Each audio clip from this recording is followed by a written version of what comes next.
Hello, What's Evan. up, what's up, Chad? Before I get into my nuggets, I do have to say one thing. So money line percentage Simon brought up earlier. So 44% of the money line tickets are on the Lions, which is actually insane. It's a lot compared because the dog usually doesn't get that much of tickets. But if you look at the money line handle, 75% of the money line handle on the Lions money line. So there is a ton of action coming in. And the fact that that's the late game is also really interesting because if say the Ravens win, you're gonna have a lot of money line tickets lined up on that second game, and usually it'd be on the Niners. But seeing all that action on the Lions, a little fascinating. So I figured that was worth mentioning off the top. All right. Let's do some nuggets here. So I got a bunch of stuff. So after two nuggets, let's chop it up a little bit. But let's start with that Detroit San Francisco game. So here's a live betting angle. Last week, the Niners trailed 21-14 with 20 minutes left and won the game. But under Kyle Shanahan, that's a very rare circumstance. So under Shanahan, the 49ers are 32% straight up and against the spread after trailing by a touchdown or more at any point. When they're trailing by more than one possession, it's really been lights out. They are 6-40 straight up, 7-39 against the spread by trailing by more than one possession, so more than 8 points. Of the 13 coaches since 2017, since Shanahan got hired, with 40 games or more, he is second worst, ahead of only Adam Gase. You never want to be in a stat with Adam Gase. So that is a pretty difficult situation when it comes to Shanahan. He did win last week, but usually not coming back. I'll give you one more. So the Buffalo hangover has been something that's been talked about. We've seen this stat all week where teams that have beaten Buffalo in the playoffs are 0-4 straight up in their next game. I'll take it one step further, like I tend to do.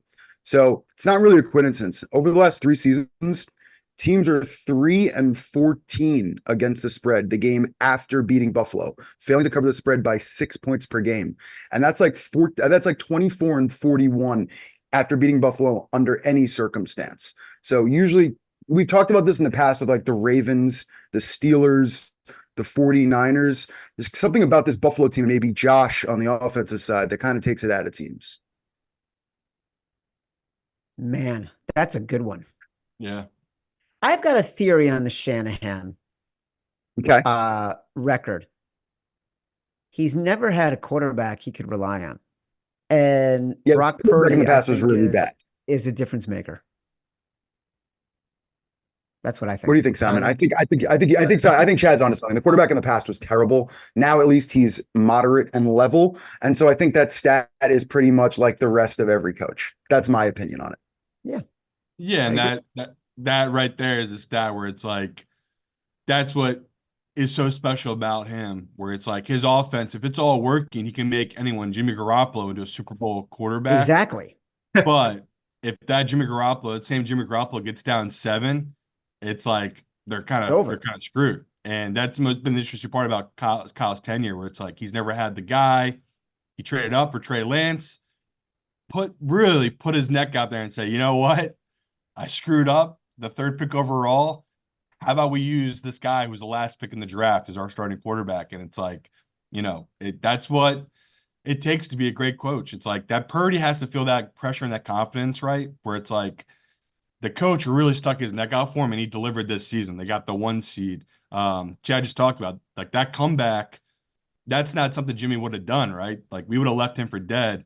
I'm not like again, I took an absolute beating last week.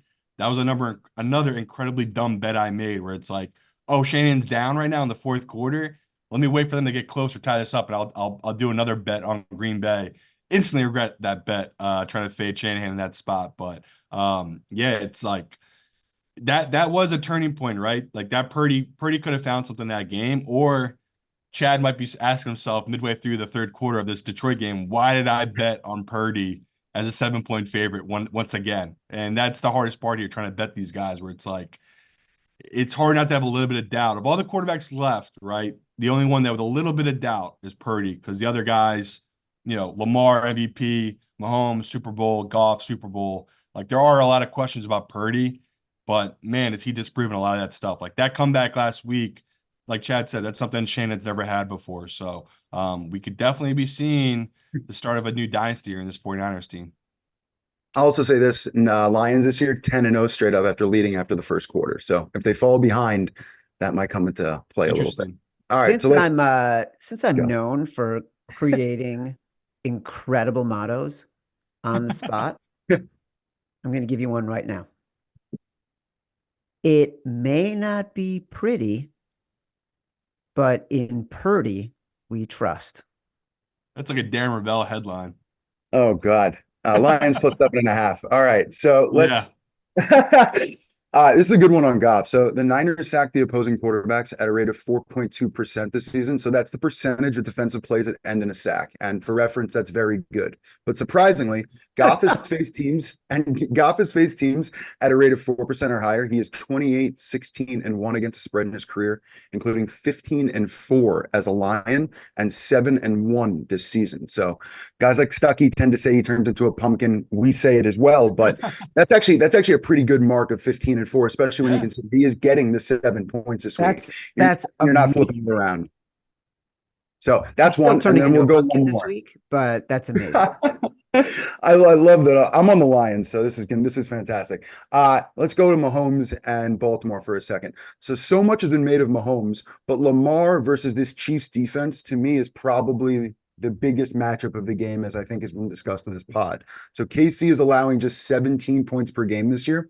Lamar is 31 and 11 straight up at home in his career overall. That's 74% across 42 home games.